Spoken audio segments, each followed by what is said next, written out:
അസ്സലാമലൈക്കും. Hello friends, welcome back to Shajee's recipes. ഇന്ന് ഞാൻ ഇവിടെ നിങ്ങൾക്ക് മുന്നിൽ കാണിക്കാൻ പോകുന്നത് ഒരു ഇൻസ്റ്റൻറ്റ് ഗോതമ്പ് ഹൽവയാണ്. ഈ ഇൻസ്റ്റൻറ്റ് ഹൽവയ്ക്ക് കുറച്ച് ചേരുവകൾ മാത്രമേ ആവശ്യമുള്ളൂ. നമുക്ക് ആ ചേരുവകൾ ഒന്ന് പരിചയപ്പെടാം. 1/2 കപ്പ് ഗോതമ്പ് മാവ്, പഞ്ചസാര 1/2 കപ്പ്, നെയ്യ് 1/4 കപ്പ്, പിന്നെ 1 ടേബിൾ സ്പൂൺ കൂടി നമുക്ക് നെയ്യ് അവസാനം ആവശ്യമുണ്ട്. പഞ്ചസാര 2 ടേബിൾ സ്പൂൺ വേറെ ആവശ്യമുണ്ട്. നമ്മൾ കാരമൽ ചെയ്താണ് ഇതിൽ ചേർക്കുന്നത്, വേറെ കളറൊന്നും ആഡ് ചെയ്യുന്നില്ല. ഏലക്കപ്പൊടി 1/2 ടീസ്പൂൺ, ഉപ്പ് 1 നുള്ള്, അണ്ടിപ്പരിപ്പ് ഗാർണിഷിന് ആവശ്യമുണ്ട്. ഇത്രയും ചേരുവകളാണ് ഇതിന് വേണ്ടത്. നമുക്കിന്ന് ഇതെങ്ങനെയാണ് തയ്യാറാക്കുന്നതെന്ന് കണ്ടിട്ട് വരാം. നമുക്ക് തയ്യാറാക്കാൻ തുടങ്ങാം. നമ്മൾ ആദ്യം ഗ്യാസ് കത്തിച്ച് പാൻ അടുപ്പിലോട്ട് വെച്ച് നെയ്യ് ഒഴിച്ചു കൊടുക്കണം. നെയ്യ് ചൂടാവുമ്പോഴാണ് അണ്ടിപ്പരിപ്പ്, ഗാർണിഷിങ്ങിനുള്ള അണ്ടിപ്പരിപ്പ് നമുക്ക് ഇതിലോട്ടിട്ട് വറുത്ത് കോരേണ്ടത്. ആദ്യം നമുക്ക് ഇതിലോട്ട് നെയ്യ് ഒഴിച്ച് അണ്ടിപ്പരിപ്പിട്ട് വറുത്ത് കോരാം. അണ്ടിപ്പരിപ്പ് മൂത്ത് വന്നിട്ടുണ്ട്. നമുക്കിത് നെയ്യിൽ നിന്ന് മാറ്റി കൊടുക്കാം. അണ്ടിപ്പരിപ്പ് വറുത്ത് കോരിയ നെയ്യിൽ തന്നെ നമുക്ക് അടുത്തത് ഗോതമ്പ് മാവ് വറുത്ത് എടുക്കണം. അത് ചെറിയ തീയിലിട്ട് തന്നെ നമുക്ക് ഈ ഗോതമ്പ് മാവ് വറുത്തെടുക്കേണ്ടതുണ്ട്. അത് ക്ഷമയോടുകൂടി തന്നെ നമ്മൾ വറുത്ത് എടുക്കേണ്ട ഒരു കാര്യമാണ്. വറുത്ത് എടുക്കേണ്ടതല്ല, അതിൽ തന്നെയാണ് നമ്മൾ ഇനി അടുത്തതെല്ലാം പാചകം ചെയ്യാൻ പോകുന്നത്. അപ്പോൾ കരിയാതെ വേണം നമ്മളിത് മൂപ്പിച്ചെടുക്കാൻ. ഈ ഗോതമ്പ് മാവ് മൂത്ത് നല്ലൊരു മണം വരും, അതുവരെ നമ്മളിത് വറുത്തുകൊണ്ടിരിക്കണം.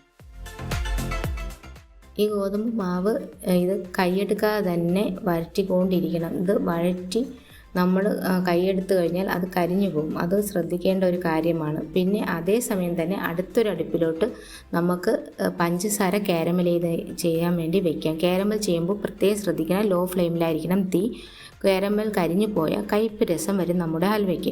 പിന്നെ അതേസമയം തന്നെ അടുത്തൊരു അടുപ്പിലോട്ട് നമുക്ക് 2 കപ്പ് വെള്ളം തിളപ്പിക്കാനായിട്ട് വെക്കാം. ഇതിലോട്ട് ഒഴിച്ചു കൊടുക്കാനാണ്. അപ്പോൾ അതും ഇതേ സമയം തന്നെ നമുക്ക് ഇതിലോട്ട് വെച്ച് കൊടുക്കാം. പഞ്ചസാര കാരമൽ ചെയ്യാൻ വേണ്ടി വെച്ചിട്ടുണ്ട്. നമുക്കിത് തീ കുറച്ചിട്ടിട്ട് കാരമൽ ചെയ്തെടുക്കാം. പഞ്ചസാര ഇപ്പോൾ കാരമൽ ആയിട്ടുണ്ട്. നമുക്ക് തീ ഓഫാക്കി കൊടുക്കാം. കടലമാവ് നല്ലതുപോലെ മൂത്ത് വന്നിട്ടുണ്ട്. ഈ സമയം തന്നെ നമ്മൾ അടുപ്പിൽ തിളയ്ക്കാൻ വെച്ചിരിക്കുന്ന വെള്ളം നല്ലതുപോലെ തിളച്ച് വന്നിട്ടുണ്ട്. ആ സമയത്ത് തന്നെ ഇതിലോട്ട് 1 കപ്പ് വെള്ളം ആഡ് ചെയ്ത് കൊടുക്കണം.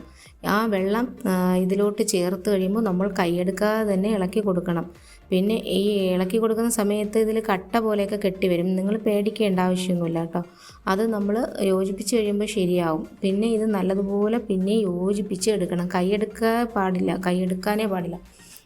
കൈയെടുക്കാതെ തന്നെ നമ്മൾ ഇളക്കിക്കൊണ്ടിരിക്കണം. ഇളക്കി ഇതിൽ പാനിൽ നിന്ന് ഒരു വിട്ട് വരുന്ന പരുവമാവും. ആ പാനിൽ നിന്ന് വിട്ട് വരുന്ന പരുവമാവുന്ന സമയത്ത് ബാക്കി നമ്മൾ തിളച്ചുകൊണ്ടിരിക്കുന്ന 1 കപ്പ് വെള്ളം ഉണ്ടല്ലോ, അതുകൂടി ഇതിലോട്ട് യോജിപ്പിച്ചെടുക്കേണ്ടതുണ്ട്. അതും കൂടി യോജിപ്പിച്ച് പിന്നെയും നമ്മൾ ഇത് നല്ലതുപോലെ പിന്നെയും ഇളക്കിക്കൊണ്ടിരിക്കേണ്ടതുണ്ട്. അപ്പോൾ നമുക്ക് ആ കപ്പ് വെള്ളം കൂടെ ഇതിലോട്ട് ഒഴിച്ചു കൊടുക്കാം. അതും ഒഴിച്ച് ഒന്ന് നല്ലതുപോലെ ഇളക്കി കൊടുക്കണം. കൈയെടുക്കാനേ പാടില്ല. കൈയെടുക്കാതെ തന്നെ ഇതിപ്പോൾ ഇളക്കി കൊടുക്കണം. നമ്മുടെ ഈ മാവ് വെള്ളമൊക്കെ വറ്റി കട്ടയൊക്കെ ഉടഞ്ഞ് നല്ല തിക്നെസ്സായി വരുന്ന സമയത്ത് ഈ കാരമൽ ചെയ്ത പഞ്ചസാര കൂടെ ഇതിലോട്ട് ചേർത്ത് കൊടുത്ത് ഇളക്കി വയ്ക്കേണ്ടതുണ്ട്. ഒന്ന് ശ്രദ്ധിക്കേണ്ട കാര്യം എന്തെന്ന് വെച്ചാൽ ഈ കാരമൽ ചെയ്ത പഞ്ചസാര കട്ടി പിടിക്കാതെ നിങ്ങളൊന്ന് സൂക്ഷിച്ചോളണം കേട്ടോ. കട്ടി പിടിച്ചു കഴിഞ്ഞാൽ പിന്നെ നമ്മൾ വീണ്ടും അതിനെ ഉരുക്കേണ്ടതുണ്ട്. അപ്പോൾ അതൊന്ന് ശ്രദ്ധിച്ചാൽ മാത്രം മതി. ഇനി ഇതിലോട്ട് ഇട്ട് യോജിപ്പിച്ച് നല്ലതുപോലെ യോജിപ്പിച്ചെടുക്കാം. നമ്മുടെ കാരമൽ ചെയ്ത പഞ്ചസാര ഇതിലോട്ട് ഒഴിച്ച് നമ്മൾ ഇളക്കി യോജിപ്പിച്ചിട്ട് നല്ല തിക്നെസ്സായി വന്നിട്ടുണ്ട്. അപ്പോൾ ഇതിലോട്ട് നമ്മൾ എടുത്തു വെച്ച പഞ്ചസാര കൂടെ ഇതിലോട്ട് ആഡ് ചെയ്ത് കൊടുക്കണം. പഞ്ചസാര ആഡ് ചെയ്ത് നമ്മൾ ഇളക്കി കൊടുത്തുകൊണ്ടിരിക്കുമ്പോൾ ഈ മാവൊന്ന് ലൂസായി പോകുന്നത് പോലെ തോന്നും.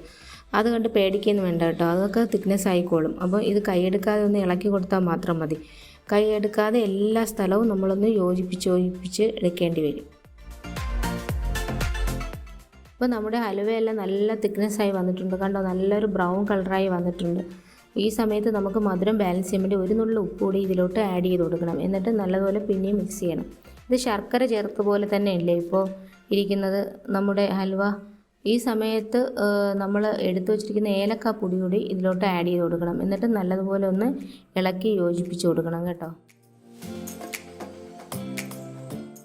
ഹലുവ ഇപ്പോൾ നല്ല കുറുകി വന്നിട്ടുണ്ട്. ഈ സമയമാകുമ്പോൾ നമ്മൾ എടുത്ത് മാറ്റി വെച്ച 1 ടേബിൾ സ്പൂൺ നെയ്യില്ലേ, ഇതിപ്പോൾ ലാസ്റ്റ് സ്റ്റേജാണ്. അപ്പോൾ നെയ്യ് കൂടി ചേർത്ത് ഇതിലോട്ട് ഇളക്കി യോജിപ്പിച്ച് മൂപ്പിച്ച് വെച്ചിരിക്കുന്ന അണ്ടിപ്പരിപ്പ് കൂടി ഇതിലോട്ടിട്ട് യോജിപ്പിച്ച് കൊടുക്കണം. ഇത് ഇനി ബാക്കിയൊന്നും ചേർക്കാനില്ല. ഇതും കൂടി യോജിച്ച് കഴിഞ്ഞാൽ നമ്മുടെ ഹൽവ റെഡിയാവും. അപ്പോൾ ഇത് നല്ലതുപോലെ ഇനി യോജിപ്പിച്ച് ഇത് പാനിൽ നിന്ന് വിട്ടു വരുന്ന പരുവമാകും. ഗോതമ്പ് ഹൽവ ഇപ്പോൾ പാനിൽ നിന്ന് വിട്ട് വന്നിട്ടുണ്ട്. ഇതിപ്പോൾ ഇങ്ങനെ ഓടി നടക്കുന്ന പരുവമാണ് ലാസ്റ്റ് സ്റ്റേജ്. ഇനി ഇത് നമുക്ക് സർവിങ് ബൗളിലോട്ട് മാറ്റി കൊടുക്കണം. ഇത് തണുത്ത് കഴിയുമ്പോൾ കുറച്ചുകൂടെ കുറി വരും. അപ്പോൾ ഇനി ഇതിൽ ഇട്ടേക്കേണ്ട ആവശ്യമില്ല. നമുക്ക് സർവിങ് ബൗളിലോട്ട് മാറ്റി കൊടുക്കാം. നമ്മുടെ ഇൻസ്റ്റൻറ്റ് ഈസി ഹൽവ റെഡി ആയിട്ടുണ്ട്. ഇത് സൂപ്പറായിട്ടില്ലേ, നല്ല ടേസ്റ്റാണ്. എന്തായാലും ഇത് ഒരിക്കലെങ്കിലും എല്ലാവരും ഉണ്ടാക്കി നോക്കുക, എന്നിട്ട് എന്നെ ഫീഡ്ബാക്ക് അറിയിക്കണം. പിന്നെ ഒരു കാര്യം എനിക്ക് നിങ്ങളോട് പറയാനുള്ളത് ഒരു സന്തോഷ വാർത്തയാണ്. എൻ്റെ ചാനൽ 100 സബ്സ്ക്രൈബർ കഴിഞ്ഞിട്ടുണ്ട്. എന്നെ സപ്പോർട്ട് ചെയ്ത എല്ലാവർക്കും ഒരു ബിഗ് താങ്ക്സ് ഞാൻ ഈ സമയത്ത് അറിയിച്ചു കൊള്ളുന്നു. എൻ്റെ വീഡിയോ കണ്ട് ഇഷ്ടപ്പെട്ടാൽ ലൈക്ക് ചെയ്യാനും ഷെയർ ചെയ്യാനും സബ്സ്ക്രൈബ് ചെയ്യാനും നിങ്ങളുടെ അഭിപ്രായങ്ങൾ കമൻറ്റ് ചെയ്യാനും മറക്കരുത്. അടുത്തൊരു റെസിപ്പിയുമായി വരുന്നത് വരെ ബൈ. അസ്സലാമു അലൈക്കും.